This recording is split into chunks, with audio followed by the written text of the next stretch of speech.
All right, all right, all right. We are in the building. I'm gonna use the word ain't because I'm trying to make a point. I haven't been this excited about a podcast since we first initiated Pop's Corner about 2 years ago. And so we're just gonna jump right in because I'm so man, I feel like a proud father. I feel like a proud dad with the guys that are here today. And we're gonna talk about a real serious subject that's going on, not just outside of our community, but it's impacting potentially a lot of young men and young athletes in our community. So I'm going to open with prayer and we're going to get it in. So, Father, in the name of Jesus, I thank you so much for this medium called social media where we can get together and we can get together as a community and talk about issues that are pertaining to our health and our well-being. I'm so honored and so blessed to have Marcus, Mike, and Titus with me in this conversation. And I pray that you give them the boldness to say what needs to be said and how it needs to be said. They are amazing young Black men that you have placed in our community to impact this community and beyond. So I ask that you bless their families, bless their children, bless their visions and their ideas, and even more, bless those who might come on and listen and be a part of the chat, be a part of the conversation tonight. So with that, hey, y'all, let's get it.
There we go. There we go. Let's get it. Let's get it. Let's bring in the soldiers tonight's leading off batting number one. Starting out, Mr. Marcus Hunter's in the building. Let's give him some hand.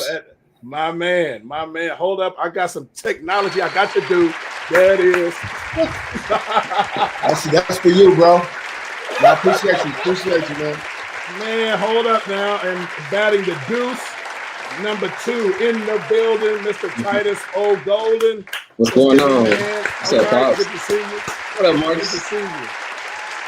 Good to see you, man. And last, but definitely not least, batting in the three-hole. Y'all already know the man, the myth, the legend, Michael Watson, just out here winning. What's up, Pops? What's up, Titus? What up, bro? What's up, Marcus? Good to see y'all, bro. Good to see y'all. Man, looky here. We gonna get this in here tonight. And again, man, thank y'all so much for being here tonight.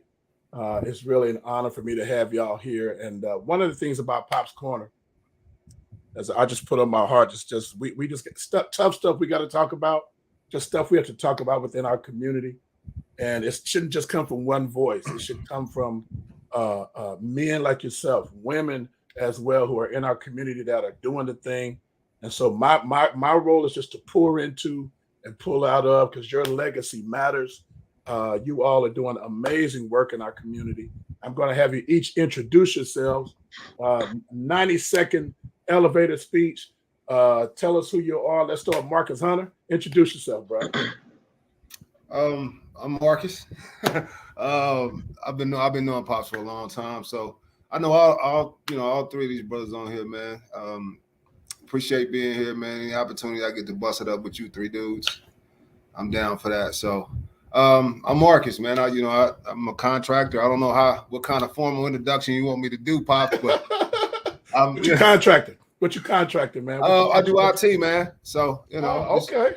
Yeah, and then of course, coach basketball, youth advocate, everything I do in my community. Yeah. As far as things with my church, to things I do with young men mentoring and coaching basketball with mentality. So by Michael Watson, who was on here with me. So you know, all right. You know, my heart's for our community, man, and I'm glad to be here. Absolutely. Glad to have you, man. Glad to have you. All right, Titus, talk to us, man. Who is Titus Old Golden? Titus Old Golden, entrepreneur, I'm a police officer as well. Been with Kansas, Missouri Police Department about 14, going on 15 years now. Started my own business. I have my own athletic brand, Ozell brand. We make sports cleats, sports tennis shoes, you name it, we make it. See, that, he knew how to introduce himself. I didn't. You know. That's all right. That's all right. That's all right. We're gonna learn tonight. Thanks. Shout out on the shoe brand too, bro. I've been seeing that love you've been getting, bro. I appreciate it, bro. Straight up, bro. Rooting for you. Man, appreciate it. Appreciate it. Mr. Watson. Mr. Watson, introduce yourself, please. Yes, sir, man. Pops, I appreciate you having me on. My name is Michael Watson, retired professional basketball player, Kansas City native, former UMKC basketball player as well. Currently a nonprofit executive director, co-founder of Mentality along with Marcus Hunter. We serve youth boys and girls ages 6 to 18 with basketball and volleyball. Currently 8 boys teams, 3 girls teams, 4 volleyball teams. Advocate in the community, man, and just out here winning. That's it. That's what I do every day. I wake up and try to win. That's right. Waking up winning. Did he have class on how to introduce yourself? I got it, man. That's all right. That's all right. Hey, somebody who love y'all want to say hello. Mom Vicky said hello to everybody. Hey, Mama Vicky. Hey, how you doing, Mama Vicky? She's we got folks that's showing up. Oh my God, Mashunda Mathis is in the building, all the way from not Kansas City. That's an amazing sister right there. And so we're excited about tonight.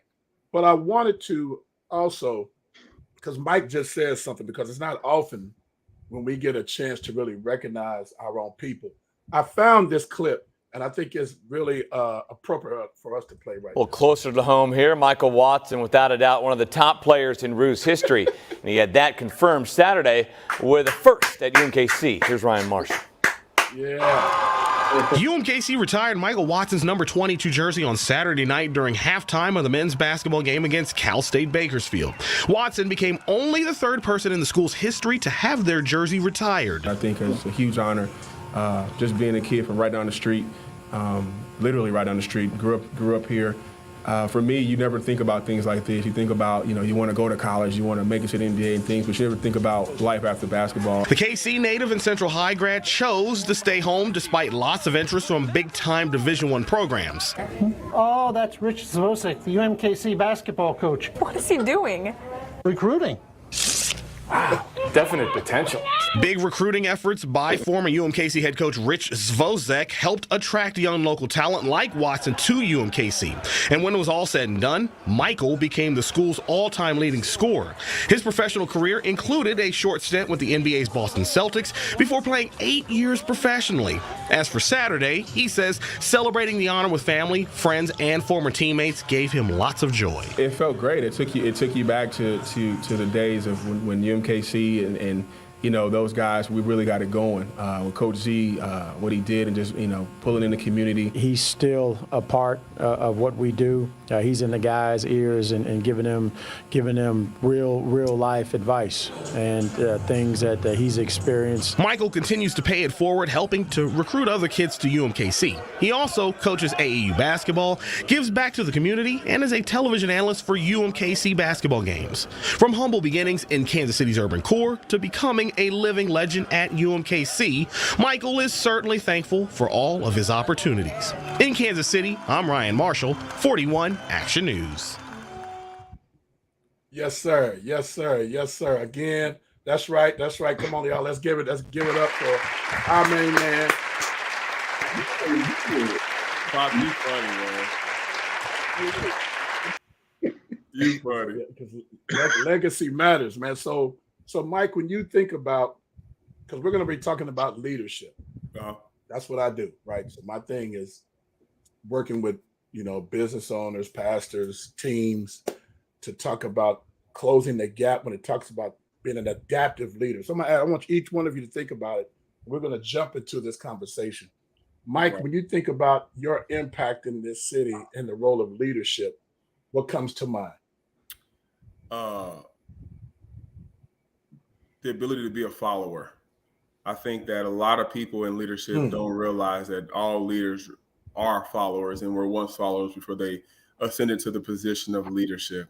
Another thing that comes to mind is that great leaders create other leaders, you know, and so you don't ever want to be in a position where you're leading, but no one can take your place. You want to be able to create a position and a safe space for people to become leaders, because that way your impact, your legacy, your footprint can begin to spread, because you didn't make it about yourself. You made it about whatever it is that you're leading on. Yeah. That's good. Marcus, how about you? What do you think about? Okay, Mike, real quick. Name me 3 people in your life who impacted you to think the way you think. That is a great question.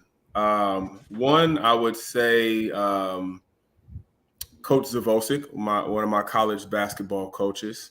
He was one of the first people to really just show how comfortable he was in his own skin, his own style of leadership, because sometimes you can get caught up in the how someone else does things. And with him, I was able to see him take what he did and make it his own. The next person I would probably say is Pastor Archie, Stan Archie. I think for me in the community, and showing from where he came from and what he is doing now as an astute doctorate, as a learned person, knowledge-based and wisdom-wise, been able to follow that. And then the third one be you, Pops. I mean, you are everybody's Pops in the city, in the community, from a personal standpoint. Literally the only reason that I'm on this show right now, because I don't do podcasts, but I'll do it for you. And just showing your wherewithal, you know, your resolve, your resiliency in your marriage, showing us that the ability to stick it in and show how that works, you know, raising boys, and then being a pillar in the community that is active. And so those are things that I always try to emulate, you know, from those 3 people. Well, thank you, son. I appreciate it, man. I thank you. Marcus, talk to us, man. Well, Mike, you forgot to mention, man, just how tremendous of a role model we've been. Look, we can talk. You a legend, Pops. Right. Don't they got a park named after you over there? Did you? I don't got that. Yeah, I don't got no park. We'll give you your flowers while you're here, man. Nah, man, you just amazing. I mean, you know, seriously, bro. You know, so you solid, super solid dude. So when I think of a leader, of course, you come to mind. And selflessness. You know, I think, I think a key component that you got to have to be a good leader is you got to be selfless, because you got to care about the overall good, not just on, personal gain. And, just and just dedication. Those are the 2 things I think about. Just resiliency and just determination. Yeah, that's good. That fighting you, man. That matter. I don't want to be. I don't look up to no dudes who don't got no fight in them. Right. That right there. So that's what when I see a leader, I see that. But also first and foremost, just selflessness, man. Yeah. Okay, Titus, talk to us. Think about leadership, man. What does that mean to you? And the top 3 people who have impacted your mindset and what leadership is. So when I think about leadership, it's really like being able to take correction, being able to go out here and lead. You actually have to take correction. To become a leader, it calls growth, but how do you grow? It's from being corrected on your actions. You know what I'm saying? So when you think about that, it's like, like Watson said, like you got to be a follower first. Like we was born into this world to be followers. But at the same time, it gets to a point in your life where you develop those skills of being a follower to become a leader. And so when I think about people that impact me to think the way I think, my mother, Joyce Williams, but not just her, single women, honestly, because I watch them day in and day out being, raised by a single mother, but just watch they grind. I can't say I help 3, people, but I get my motivation pushed when I see, a single mother get up, get them kids ready for school, go to work, come home and cook, and do it all over again, and do it every day without no help, So that's my motivation, my push, you know, from how I think. Yeah. So can I go add, ahead, go ahead. I kind of misunderstood the question. I didn't name anybody. I want to name Stan as well. You know, that dude's he's a beast. I've been rocking with dude for a long time. Yeah, you know, and you know, he just embodies a lot. I mean, I think the guy's brilliant. He's my personal mentor. You know, I look up to him. You know, I look up to him in a number of ways. Yeah, he has been a blessing to our family. I know for Andre, you know, he's been there. So for that, I'm appreciative. That's my guy. The respect that he gets in the city, man. You know, a lot of people say a prophet is not known amongst their own. I think he's one of them guys. I think he's one of them. So here's the question. This is what we're going to talk about tonight. Should Ja Morant see himself as a leader? If so, why? If not, why not? I just want you to take that in for a minute.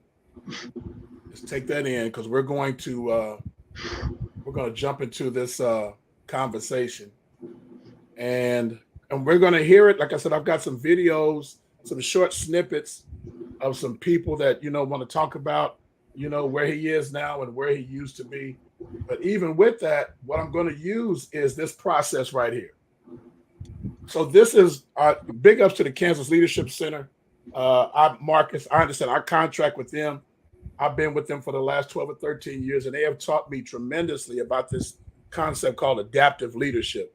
And I'm not going to go too deep into it, but I use this when working with business executives, teams, pastors, folks that are really trying to figure out how do they close the gap on a challenge that they can't seem to make progress on. So the three components are this: observation, interpretation, and intervention. I'm going to say it again. Observation. What do you see? Right? Helping people really hone in on what they're seeing, behaviors, patterns, actions, relationships. And then we go into what's called interpretations. Now, if you only have one interpretation, that's called an opinion. But if you can make sense of what you're seeing with a multiplicity of interpretations, even when some of those interpretations might be considered harsh or tough, it gives you the opportunity to then make multiple interventions or have multiple experiments to help people close the gap on those challenges. So if you hear me using language like, what's your observation of what you see? What's your interpretation of what you've seen? And then we'll go from there. So does that make sense? Any questions? Any questions? All right. So let's go to this first video, and let me tell us what you think.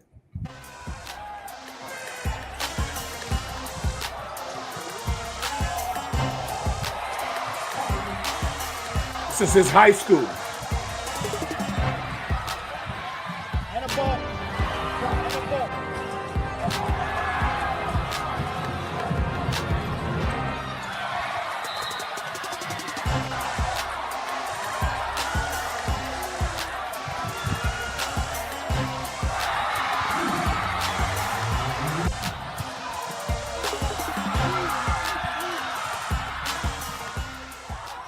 Ja Morant is one of the NBA's most prolific young players and arguably the best dunker in the league. And while it's easy to say this now in hindsight, he was just as much of a problem at Murray State. Ja only stayed in college for 2 years before he declared for the NBA draft. Yet you wouldn't know it with the amount of incredible individual highlights he was able to rack up, specifically in his sophomore season. Today we're going to take a time machine back to the year 2018 for a look at Ja Morant's top 15 best plays of his college career. Some of these are going to absolutely shock you. Ja Morant came to Murray State as a zero-star recruit in 2017 and went on to average 12.7 points, 6.5 rebounds, and 6.3 assists in his freshman season. His sophomore season, he absolutely exploded onto the national scene and started skyrocketing up the draft charts. Averaging 24.5 points per game and leading the nation in assists with over 10 per game, he led his Murray State Racers to an impressive 26-4 record, an Ohio Valley Conference championship, and an NCAA tournament win over 5th-seeded Marquette. Before we get into this, I want to say that Ja Morant's passing in college is a thing of beauty. And while we couldn't fit many of his assists into this video, I highly encourage you to go back and watch some highlights It's some of the best passing you'll see at the Division I level. By the way, this Murray State team may have had the most hype pregame tradition I've ever seen. What's your observation? That boy got bounced. Okay. Marcus, what do you observe? Tremendous athlete. Okay. All right. Michael? A lot. What did you see? A lot early on in life. A lot early on. A lot of success. Okay. A lot of success early on. Okay. Now that might be considered interpretation. What did you see that gave you that? The fact that they were highlighting his high school accolades in the video. Yeah. So you see the process. You see what I'm saying? So yeah, a lot of times what we do as humans, we'll see something, we'll jump to an interpretation. That's just normal. That boy, he gonna be the next Jordan. Well, what did you see that tells you he gonna be the next Jordan? Well, his form or their work habit. I've seen da. So helping people separate those two to come to a different way of looking at interpretations is how we get to this. Because remember, here's the question. Should Ja Morant see himself as a leader? If so, why? If so, why not? So here's another video. Amazing background. I just love the support from your dad, T, and everything he's instilled in you. You know, you had to take a long road to get there, unrecruited, unranked mostly, not recruited heavy. And, you know, you grind through. I love your mentality. But I always got to ask on this show, you know, to our guests, your greatest pivot, your biggest pivot in life.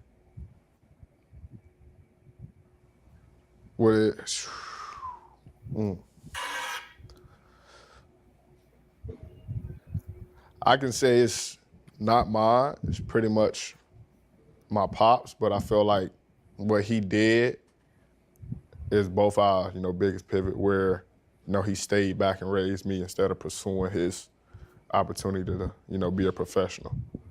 And, just hearing that story from me, pretty much made me go harder because I know he had that opportunity, but he didn't do it to raise me, be in my life, which the support comes back into play. But, just hearing that from our background, knowing that it's a lot of people who didn't have father figures in their life, but my pops did that for me.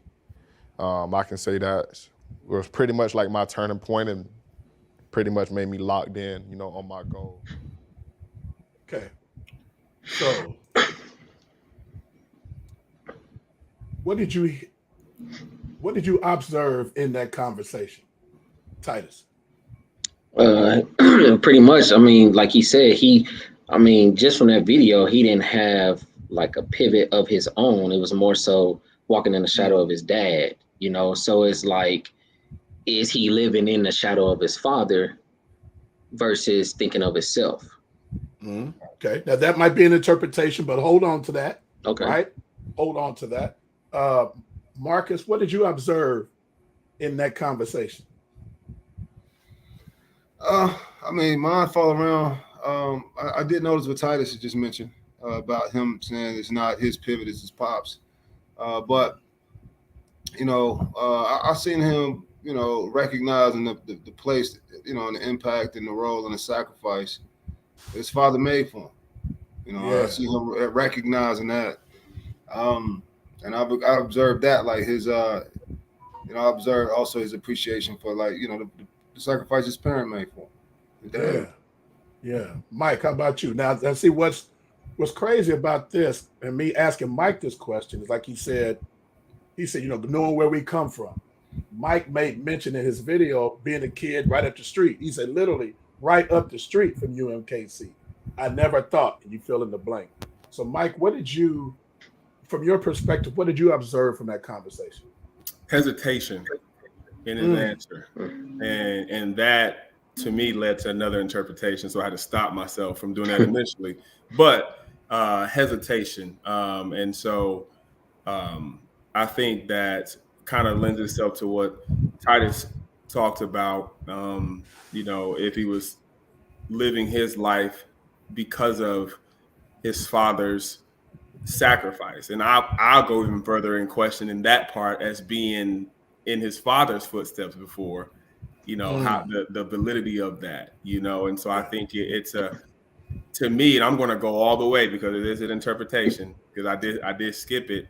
It's a great story. It's a great narrative, and it fits what you want when you want to put on a persona that you kind of came from having.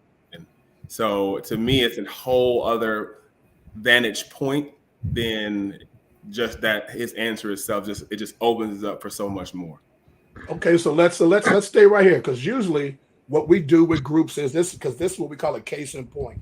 So Correct. instead of just shutting that down, what's your, Marcus, when you think about what Mike has said and what Titus has said, what's your interpretation of his response? And even some interpretations can be considered tough. Tough interpretations is when we say it might not be the message they want to hear, but it might be the message they need to consider. What you think about that? It might, think about your kids. How many times it might not be what they want to hear, but it might be one that you need to consider.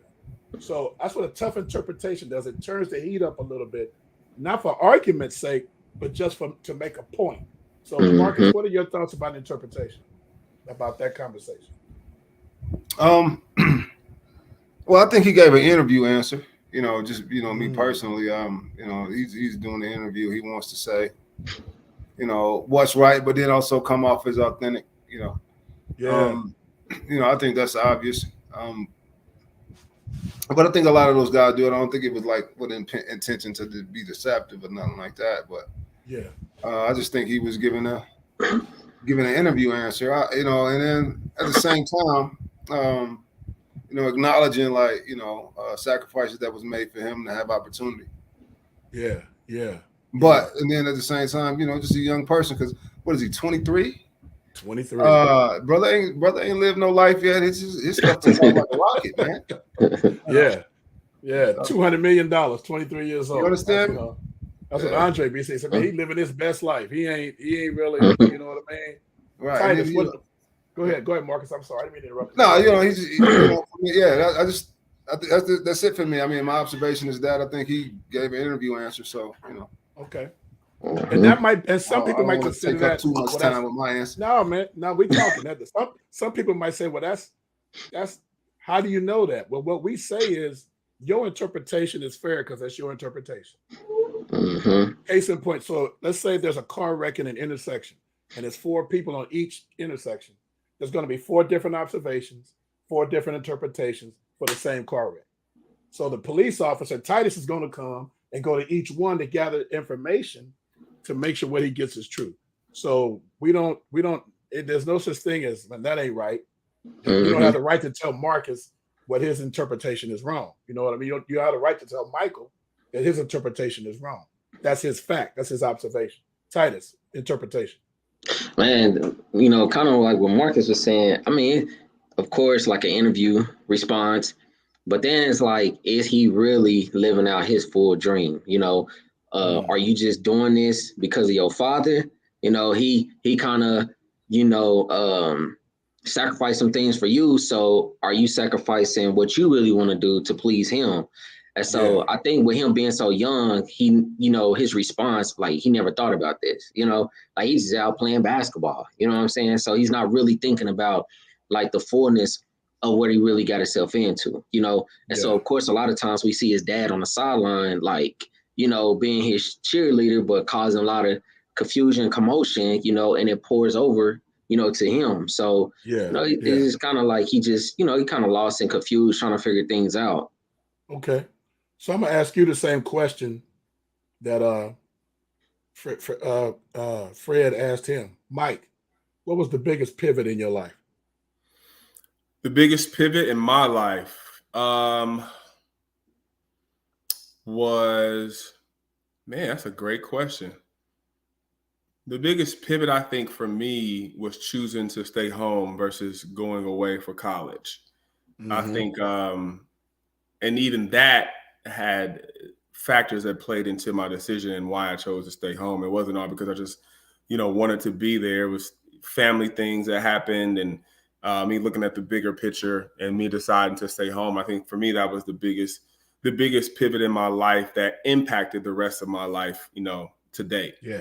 Yeah, that's good. Marcus, up to this point, what's the biggest pivot of your life? You're muted. You're muted, Marcus. Yeah, sorry, my kids is running around here. I had to mute it real quick. But now, for me, man, it happened when I was younger. I'm 40 now. Happened. Wow. Biggest pivot of my life. I'm 40 now. Like, hey, I still got the mind of a young guy, so in the spirit of a young guy, so I can't believe I'm 40 half the time. Now, anyway. Yeah. Nah, so I was younger, man, when I was looking at a lot of time in prison. And God had to intervene to spare me that. And that's been the biggest, because my life has been, it was living completely one way. Then I was like, I can't do that. I saw, God woke me up, showed me where I was headed, and I was like, man, I can't do it. I ain't gonna be able to do it with this quantities I get. That was my biggest pivot. Looking at 30 to life, I was 18. Wow. Okay. All right. But that was so long ago. But I've been, I've been living my best life ever since. You know what I mean? For me, I think so. I'm glad that that's God, good, man. Showed his hand on, showed his hand in that point of my life. That's amazing. That's amazing. Titus. I think more so for me, it was just in high school. My mom, she was married at the time. My sophomore year of high school, her husband, he came home one day, he just walked out, never came back, So it was a decision if I was going to continue to play sports or if I was going to go and hold down a job. So I had to give up sports and go hold down a job. And that's the uniqueness about Ozell brand, is because, I didn't get to pursue that sports life like some people did, but growing up, like, we couldn't afford certain shoes and cleats and everything like that. So why not allow your purpose that God give you to bring light and bring that closeness back to the community? So, making shoes and cleats and stuff actually helped me relive, that high school days of playing sports. So yeah. Hey, Vicky said, Marcus, you still young. She said, hang in there, brother. You keep living. You still young. I know, young buck. I know. I'm just looking at the time from the time it's been since that. Nobody. I've never been asked that question before. So That's I get it. I get it. I think my pivot came. I was at a real bad place with my drug addiction and then all that kind of stuff. And I went to a men's conference, and that was the first time I got to cry with my dad's death. You know what I mean? And I had a hole in my heart as big as the planet, and I was trying to fill it with everything other than God. And so it was when my pivot came when I finally got to cry. And my dad had been dead 14 years, and I didn't get it. I didn't. And me, it wasn't like my dad. I came in a 2 household, right? My dad didn't go to none of my games. That just wasn't his thing. But he did 2 jobs. He made sure the house lights was on and all that and carrying on.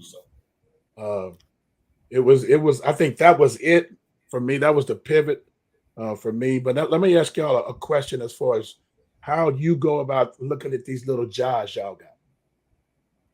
All these potential jobs you got. Mentality. Ozell brand. Your boys. Your daughter just signed a scholarship to go to Drury. Is that right? Mm-hmm. Right. So how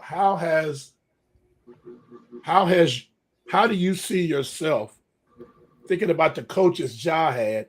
How do you see yourself as you impart life from a leadership perspective into the kids you coach?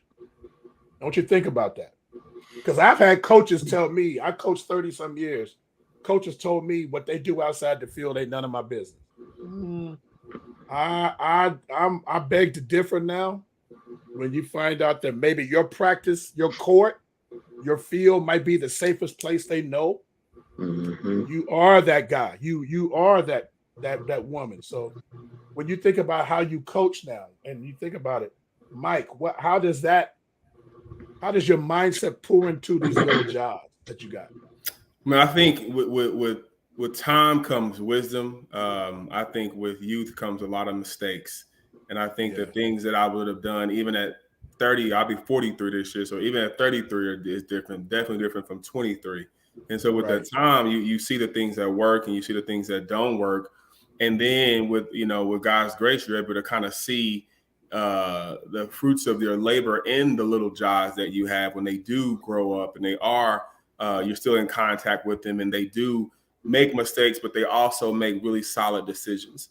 And so I think for me, it's important to emulate the life for them that they feel like they want to have. They feel like they want to be a professional athlete, but breaking it down to them about what all goes into becoming a professional athlete is not everything that you see. From who you're friends with, from who you associate with, from where you choose to go, from how you choose to sleep and rest and what you choose to put into your body. All those little intangibles that they don't see, they don't understand initially, you're able to see that and they're able to see that. So it looks different. But when you have a young man like a John Moran at 23, his mind still isn't developed. So I look at him like I would look at an Alex Gunnels or a senior in high school. I look at them and their influences that they have in a completely different environment, completely different world with social media, where they're overly influenced, where it takes away from their ability to discover who they are and who they want to be. So it's so much that goes into it. It makes you almost feel bad for them, But this is from a grandfather's heart now. This isn't from when I was 23 years old, I was doing the same thing, So it's a different set. But like Marcus said, we're still young enough to be in touch and in tune with those young people, but we're old enough to have lived a little bit of wisdom. So we understand like, hey, man, you headed down this road on slippery slope with bad tires right now, Yeah. I saw a podcast with Kevin Garnett and the truth that I wanted to use, but it would take out all my day just trying to bleep out all the good stuff, all the stuff. Right. But he was talking about they don't have OGs. Very much. They don't have cats like y'all or older. Because I saw Meta World Peace. He said, "Man, let me get at you. Man, let me talk to you. You know what I mean?" Versus because you can turn this thing around. And so, if you in your 40s and you're considered an OG, then I know I'm considered, a troglodyte, caveman, dead, quadruple, triple, absolutely, right. So, Marcus, what are your thoughts when you think about the kids that you coach and think about how you raised your daughter and made her the success, helped her become the success that she is?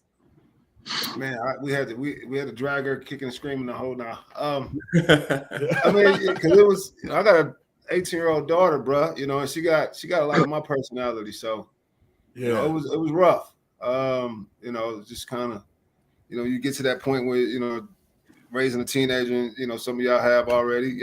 Titus, you don't know if your kids are teenagers yet, but you got it coming. I know you do. But nah, man, they change on you, bro. You're like, who are you, bro? I don't know you. You know what I mean? Right. Like, they start getting their own opinion. And I kind of look at that same thing with, a lot of the guys that we've coached. Like, the generation is different. You know what I mean? So it's a different approach. We were forced to, I think the basketball program when me and Mike was thinking about a name, it kind of just named itself because it was something we kept saying all the time about. Talking about that generation and the younger guys. That word mentality just kept coming up. Just in our conversation, just back and forth before we even picked the name of the program. Literally, it just kind of did it itself because the mindsets of these kids.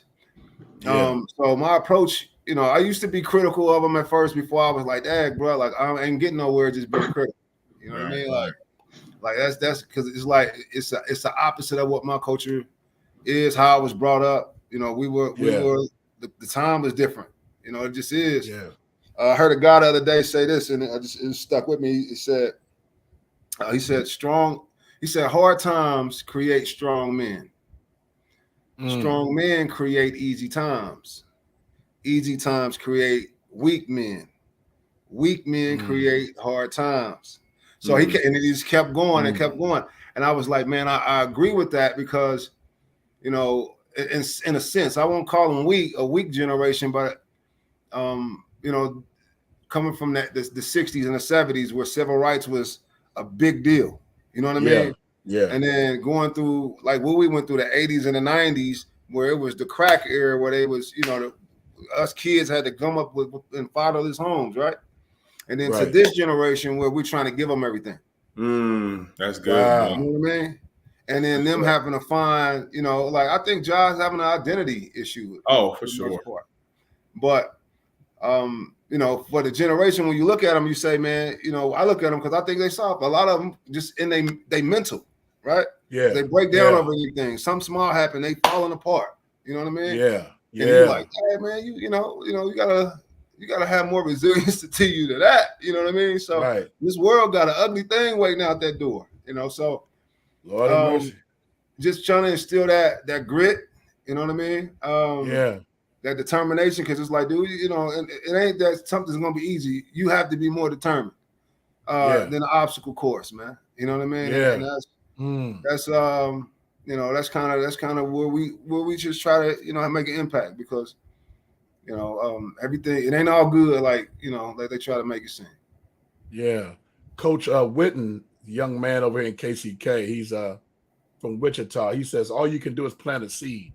They have to make an independent decision on how they'll apply the tools given or if they'll even do it. Free will is God-given, and we can circumvent or manipulate that process. So that's coming from another coach's perspective. So Titus, what about you, man? Yes, yeah. Titus, what about you, man? Unmute and well, you know, I'm not doing my coaching thing like you brothers or anything like that. I'll leave it to Mr. Watson. No, but on a serious note, man, it's just, you know, like you said, the mentality. You know, I think like growing up, I mean, that's all we did was play, you know, play ball. You know, I mean, 7, 8 o'clock in the morning, you already outside, you know, whether you hooping, football, you name it, you know. And I think it was just more of like the respect level that we had growing up, you know, like we'd get into it. When we fight, we cool the next day, you know, it's competitive of sports, you know. But I think now it's like, even if they did have quote unquote OGs, like some of them do, but they think like, oh, you don't know, you know what I'm saying? Like even, you know, like older generation, you know, you have cats that's in your corner that's solid, you know. Oh, Dad, you don't know, you don't understand. It's like, what you mean? Like I live this life, you know what I'm saying? Yeah. And so I think like now this generation is more set up to succeed than anything. You know, when I look at like the sports camps, you know, when I look at all these different shooting drills and all these different the technology, you know, just to get these kids to the next level, it's like, dang, where was that when we, you know, when we was growing up? You know what I'm saying? So when it goes back, it is the mentality, you know, the respect factor. You know, you got to respect yourself first. You know, if you want to do something great, you got to respect yourself first, you know, before you respect anybody else, you know. So I remember football practice, man, when I played South Suburban, Coach Donald Washington, man, I used to hate when I hear his van coming down that parking lot, man, because I knew like guidance was coming, a father figure was coming. You know what I'm saying? All those things was coming. I wasn't used to it, you know? So when he came, it was structure, you know? And so it was like, yeah, you know, because the minute you slip up, man, that's like bear crawls up the hill, you know? Hey, Coach, we ain't doing nothing else. Nah, that's it. You're going to learn to respect, you know, y'all young men.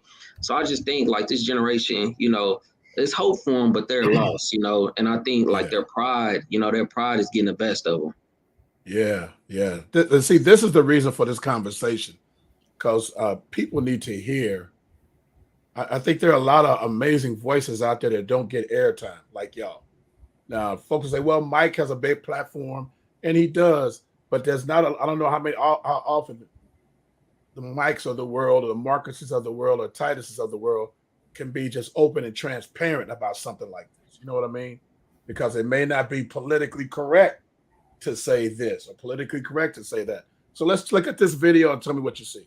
Grizzly star Ja Morant has been suspended for a second time after once again appearing to flash a gun on social media. The video circulated on Saturday night. It shows Morant with what appears to be a handgun while he's riding in a friend's car. Yesterday, the Grizzlies said they were aware of the video and suspended Morant from all team activities pending league review. In March, Morant was suspended for 8 games after he was seen holding a gun inside a nightclub on Instagram Live. A representative for Morant did not immediately respond to requests for comment. Okay. What did you observe? Mic is open. I think you observed a lack of proper decision making on his part. That's an interpretation. Where did you get that from? The fact that he flash gunned, not a proper decision, even though it's legal, even though it's registered. Good. It's the optics of what he chose to do and the position that he's in. So that's why I said it was a lack of a better decision of a good decision. Great segue, because remember, this is the question when we get to the end. Titus, what did you observe? Yeah, I observe, with him brandishing a firearm, which here in Kansas City, that's considered a city charge, so it is a criminal offense, even though it is legal to carry firearms, but you can't just brandish it like that. You know what I'm saying? So okay. Watson said, that's bad judgment, not thinking. Okay. Marcus, what did you observe? I saw him showing his pistol, showing off his pistol. Okay. What's your interpretation?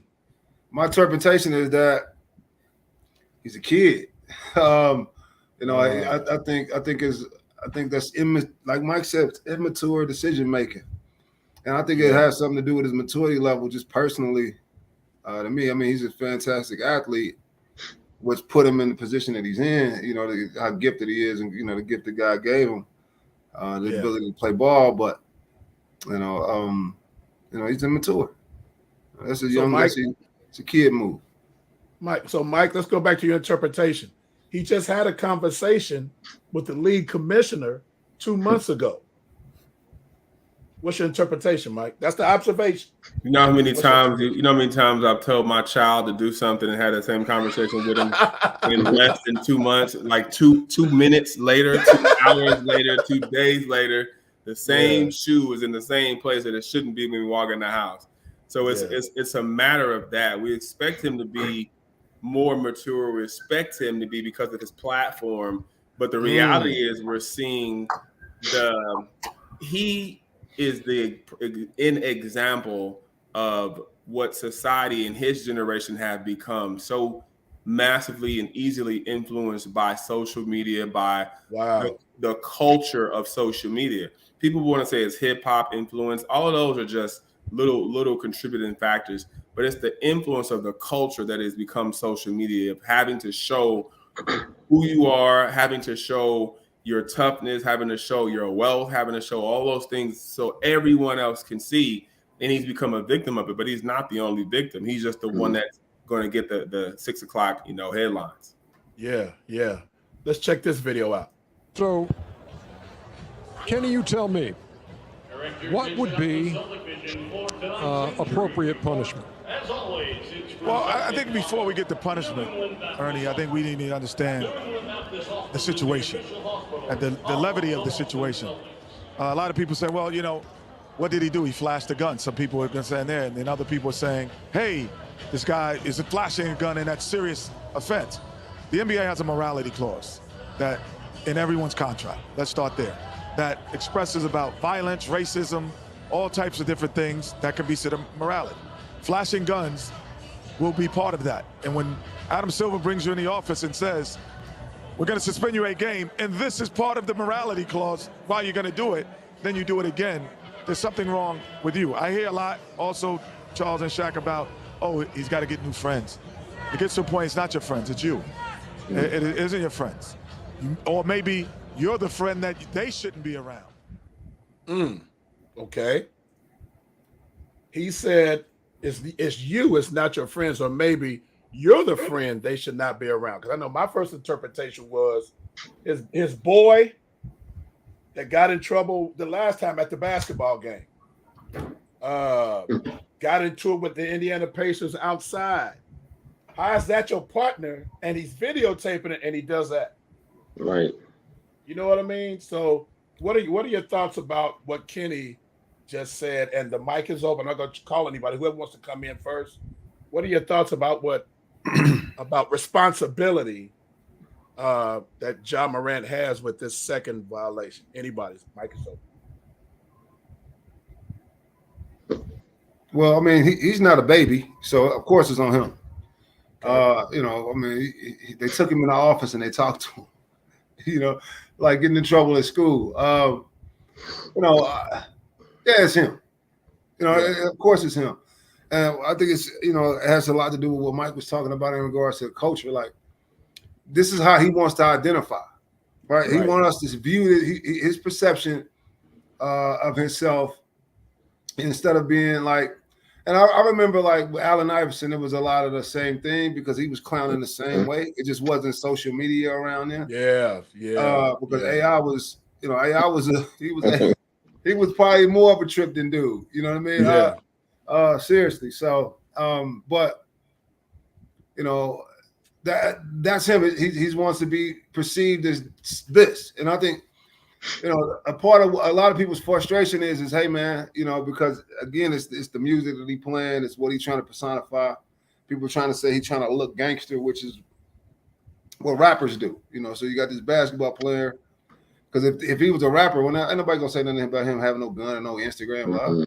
Wow. Okay. Like, nah, okay. the last thing you're gonna say something about. You know, that's normal. Keep that point, because his last videos he's gonna speak to that. That's a fact. Like if he was a rapper, you know, heck, baseball players and all that, them dudes hunt. They show. Wow. You know, I mean, and they would say it's a different context, but sometimes they just showing what they got. You know. Yeah. But I mean, you know, the media always has to have something going, but at the same time, you know, it is a morality clause, like he said. It's like, dude, this is their brand. This is who pay you. And for me, I'm leveraging, you know, I'm not about to leverage this $200 million to be trying to look cool, you know, but that's the frustration, you know what I mean? Because I think it was, you know, like with a lot of folks with them, like some people are just genuinely like, you know, oh man, he ain't do nothing wrong. He illegal gun opener, ain't nothing against the law about what he did. And then you got the people who recognize the business side of things, like, man, look, dude, this is, you know, you work for the NBA, bro. Like, you know, you signed a contract to conduct yourself a certain way, and you breaking that contract. Right. You know, we're not gonna just let you do it so other people can do it because you Ja Morant, you popular in the league. I think if it was anybody else, they would do the same thing. You know what I mean? Okay. Like seriously, they on live and they promoting and the music you playing. You playing NBA YoungBoy, we know what that is. You know, I think the funny thing they saying, I'm gonna get out here, but you know, they call him NBA dumb boy. That's the funny. Tickle me, man. Yeah. So Mike, you was in the league, and when you from your experience, and he just lost $39 million the first time. I think that's what the number was, and it's highly probable it may double, if not more than that, this time. So just the economics of the loss, when we're talking about making smart decisions and just calculating the loss. Mike, what are your thoughts on how the NBA should respond, is going to respond, and how he should take responsibility? Well, first of all, that $39 million ain't nothing to him, because what's guaranteed is guaranteed. That $230 million contract, he can't. They're not going to cancel that. So he's going to get that money. He's going to lose some endorsements and things of that, but he has the ability to recoup those if he does well and he shows signs of progress. I think what the NBA has to do is really come alongside of him and understand, try to understand where he's coming from. What's his real cry? Because there's something behind that. It's not just it's not just, you know, him trying to be a bad boy, because he's not. He's from a 2-parent home, middle-class family, you know, 3 meals a day, hot in the cot, you know. So he didn't come from the struggle.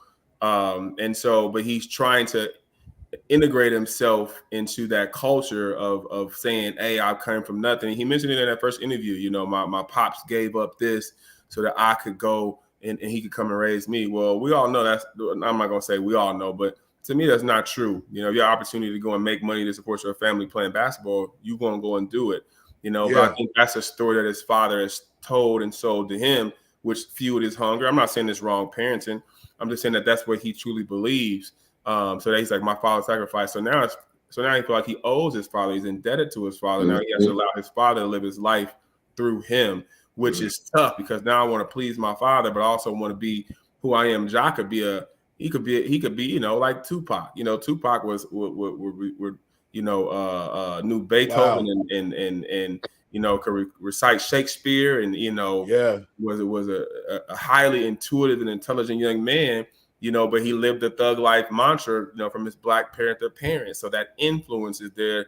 Who do I want to live up to? My parents, or I want to live up to, you know, be who I really am. So that's a tough place to be in. So I think the NBA, and they'll do their due diligence. You know, they already got, you know, full-time security. So I'm sure they'll make sure they're telling this dude, understanding, you know, the importance. And I think that shock will wake him up. It'll grow him up a little quicker than what he probably would have been. But he needs that counseling. He needs that therapy to be able to say, hey, I can just be myself and I'll be just as cool. I'll be just as, you know, as popular. But he's in Memphis, man. Like Memphis and the influence of the culture, the influence of the people there. I mean, you got NBA YoungBoy walking you out, you know, into your NBA arenas now, you know, so the hip hop culture is influential.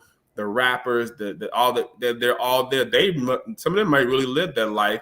And Ja is, you know, he's appeasing to them. So, you know, that every baller wanted to be a rapper, every rapper wanted to be a baller. And so that those worlds always intercollide, you know. And so for him, I don't think the NBA will suspend him because they have to, but I think they'll also come alongside with him resources to help him.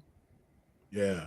So here's the last video, and this is OG Percy. Now he's out of Fort Worth, Texas. And Marcus, you literally segued into this conversation. So let's check this out. It's about a 3-minute video. Hey, real tone, it's some real money in the room. Ja Morant has been in the news a lot here lately. Who? Ja Morant, star basketball player for the Memphis Grizzlies. Okay. Young star basketball player. It hasn't been for his basketball play. He recently was, you know, this is a pretty much a $200 million man. Recently was saw on Instagram Live brandishing a firearm. He's a star NBA basketball player for the Memphis Grizzlies.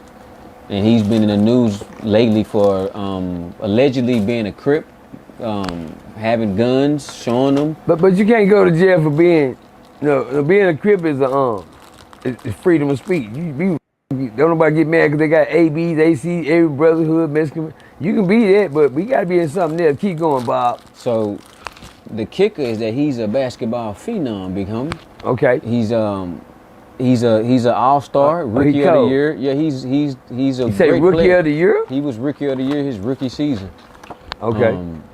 So to see him behaving like this, come from a 2-parent home, it's just it's kind of questionable activity, and it's a lot of questions on his character, because a lot of people saying that he didn't grow up like that. He's a good kid, and now he's. Who are they talking about? Him?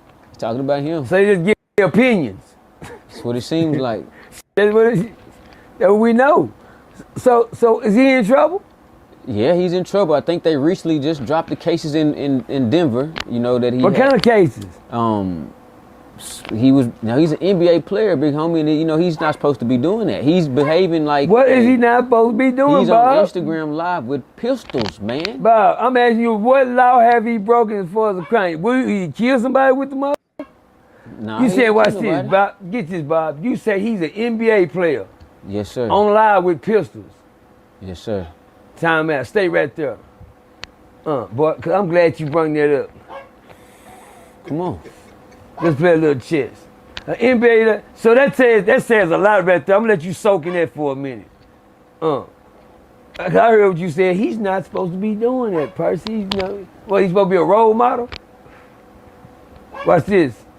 Let's say this. Long as we ain't saying he's a thug gangbanger with pistols. Which one you scared of? The basketball player with the gun or the gangsters with the gun? Look, that young, yeah, him over there with the big gun, bigger than the basketball player. Cause we know one thing about a basketball player. Let's make it make sense. Can you hit me, Bob? Hurry up. Make it make sense on the Bob report. Because we know he legal. He ain't no threat. He can have that. He ain't slide. He got a career behind him. He can't have no kind of gun. He can have a gun. It's not against the law. It's open law carry now. So goddamn, we supposed to hide them? What the gun's supposed to be, a curse? It's on the curse. I see on here with deer hunting guns and white boys sitting there with their guns out. It's never a problem. But to see a black man with a gun, just because of his profession, what is he doing? Is he talking about killing somebody with it? No. Is he doing threats of violence with the gun? No. He probably just sitting up there saying, I'm just the same type of brother y'all is, but I'm making it. I know what this is for. I got a basketball career. I don't have a murder case. I don't have cases pending. I've never been in trouble. I'm just saying. I'm trying to make it make sense. It's an interesting take on that. Them guys over there, them the ones you need to be scared of. This man got a whole career. Because you know what they trying to do, Bob? Ask me, tell me, see what they trying to do, Percy. What they trying to do, Percy? They trying to turn him into one of them. You hear me? They see you making it in any type of way because they know one thing, you're legit. Understand me?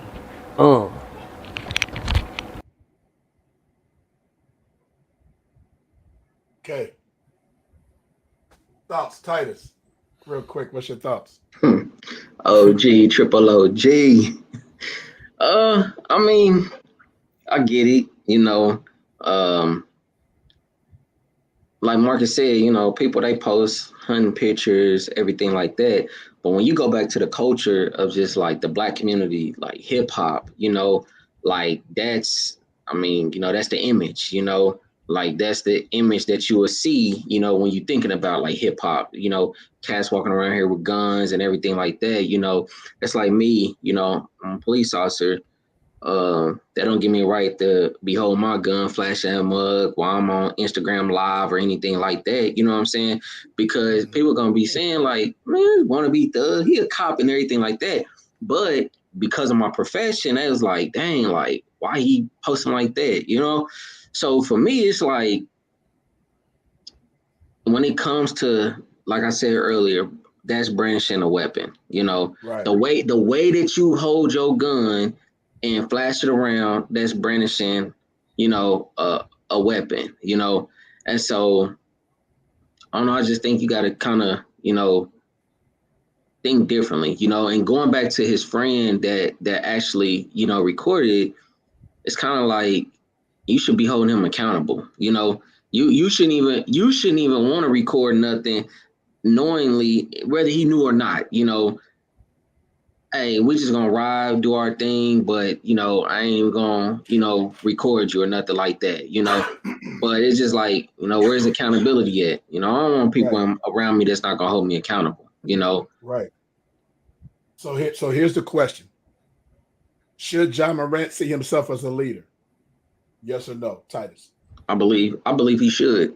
Like I said, we all make dumb decisions, but from those dumb decisions of being a follower, sooner or later you become a leader.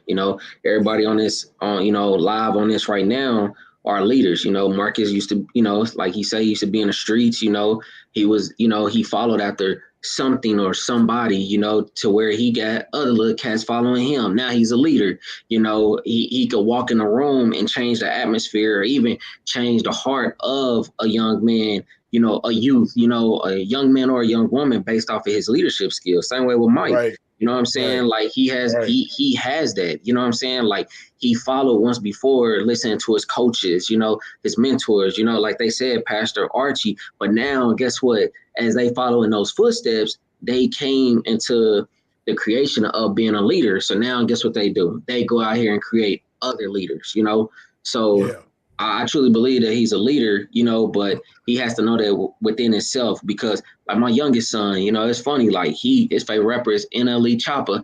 I didn't even know who that was. You know what I'm saying? My son 9, you know, but at the same time, like that's a leader to him. You know what I'm saying? I don't know what he's leading you by, but that's his, you know, he's a leader to him, you know, so I think, you know, that's something that he should think about. Okay. Michael Watson, thoughts on what you heard from OG Percy, and should Ja see himself as a leader? If so, why? If not, why not? I think he talked from the perspective that is his own. I think, you know, just because you're an OG, you're still an OG. You could be have a doctorate in front of your name, but you're only a doctorate of one subject matter. And I think that when the OG speaks, he's speaking from one subject matter, from one slant, from one point of view. Doesn't make it wrong. It makes it, like you said at the beginning, his point of view, his interpretation, right? His interpretation had a lot of truth in it. You know, if it's a white boy, if it's a black boy who hunts and they got guns out there, it's not seen as that. You know, Titus makes the point, but if you brandish it in a fashion that's warranted, then that'll be a charge. You know, and so should he see himself as a leader?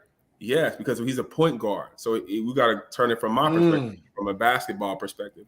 He's the coach on the floor as the point guard. You know, and so what he hasn't understood yet, and in his immaturity, because his brain is still forming, because he's only 23, he's got till 25, 26 for him to be completely formed, he's understanding that translates off the floor. Some of us caught that early in life because we came from where basketball was our only outlet. He had possibly had different outlets to do things, 2-parent home, stable environment. Me, single mom, brother in prison, you know, dibbling, dabbling, acting a fool. Basketball became, you know, my point, became my Northern Star, right? So it's like with him, he's a point guard. He has to lead on the floor. His teammates follow him. His coaching staff follow him. They trust him to make the right decision with the ball on the offensive end, defensive end. Off the floor, he has to see himself in the same way, right? It's not how other people see you. It's how you see yourself, you know, and you changing that mindset for yourself and saying, hey, I'm a leader on and off the floor, not just on the floor. You know, I don't hold any, you know, but if I'm a $20 million man, and I'm around my guys, I'm around Marcus, and I might do something stupid, and Marcus don't tell me to chill out, Marcus ain't really my man. You know, you know, he ain't gonna be like, nah, we 200 million, you know, because Ja feeding everybody. You know, everybody eating who around Ja when you're a $200 million man. So I'm not gonna mess up the dinner plate. I'm gonna be like, nah, we gonna chill this out. You know, but it's an opportunity. So many things I've seen, I've heard, even in his second time, I still see it as an opportunity to grow. So you don't throw the young man away. You let him know his consequences of his actions, you know, but you give him a third chance. Because really, from a legal matter, he didn't do anything. The morale clause in the NBA is there. You can't be a person that's going out here doing silly things and shining a negative light on the NBA. So he's gonna have to pay for that. But he's far from done. He's too much of a talent. And if you know Ja, you hear him speak, he's just like your little cousin, he's just like your little nephew. He's like those little dudes out there. He's enjoying life at 23 years old, you know, from what his perspective of what enjoyment is. You know, 20 years ago, that was my enjoyment. Now ain't no way. But it's just different, man. So I think it's an opportunity more than anything. And that's the one thing that I always want to hammer home, like, it's an opportunity to pour into this young man's life because, like Titus said, one day he'll become a Marcus. One day he'll become a Pops. He'll become a Titus. He'll become those young people who are the leader. He's like, hey, man, I learned from experience. I don't want you to learn from me telling you. Yeah. Titus, Marcus, how about you? What did you hear from OG, and should he see himself as a leader?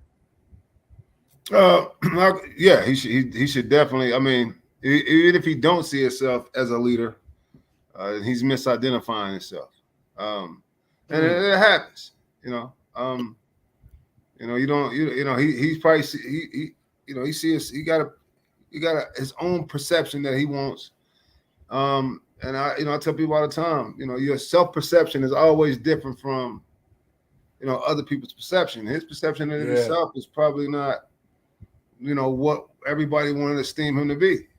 Right. 23-year-old dude that got money fast at 23, that kind of money. Yeah. Sorry.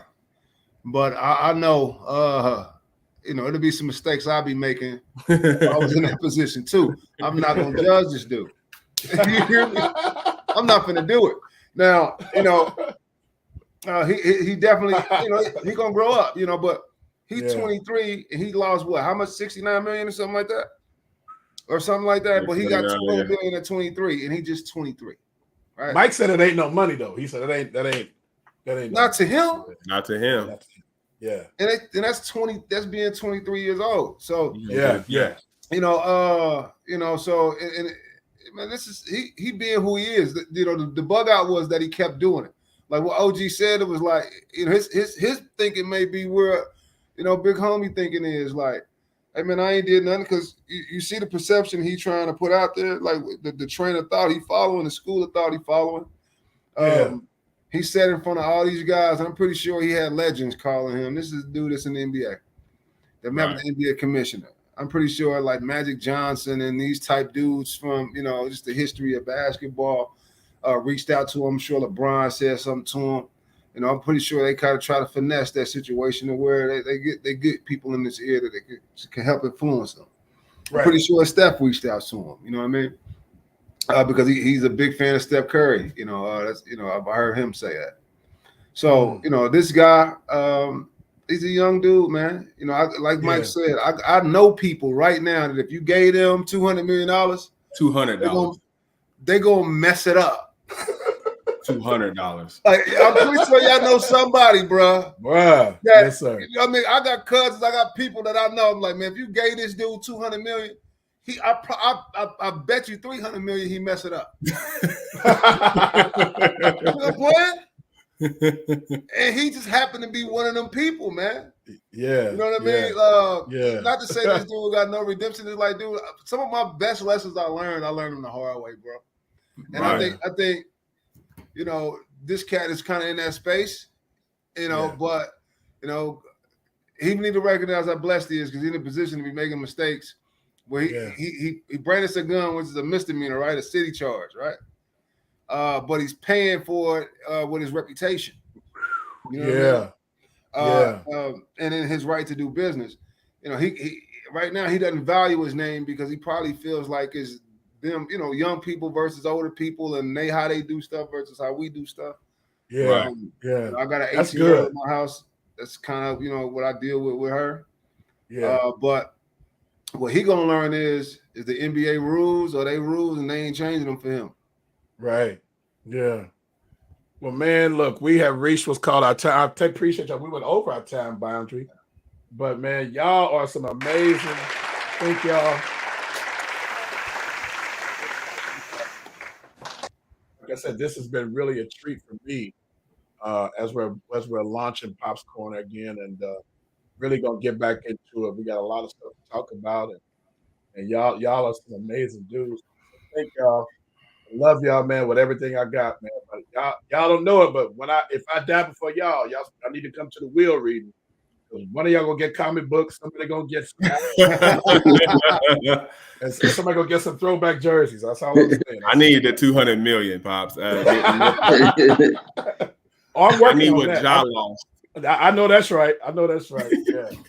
But love y'all, man. Thank y'all so much. Appreciate you, Pops. And man, y'all keep doing what you're doing. I mean, I'm really, really, really, really proud of you. Hey, thank you for having me, Pops. I appreciate it. All right. Number invite y'all over. I ain't broke the fire pit in yet, so we have to break it in on a Friday night, man, when y'all get loose. So y'all come over to the countryside. Ooh, that's tough. I'm gonna have to have Titus with me. I'm gonna have to have Titus. Look, we're gonna have to have some straps then. We're gonna have to. Yes, sir. Going to KCK. Boy, y'all gonna make me say something I can't say in public. Pastor Walker said, "Don't say what everything's at the back of your throat." I'm trying to learn that, brother. I'm learning. But love y'all, man. Thank y'all so much. And Lord willing, we'll be back here next week. For those who've been watching, thank y'all for watching. And say a prayer for my brothers. I mean, say a prayer for them. We're gonna say a prayer for y'all and for Ja. And look, we'll see y'all next week.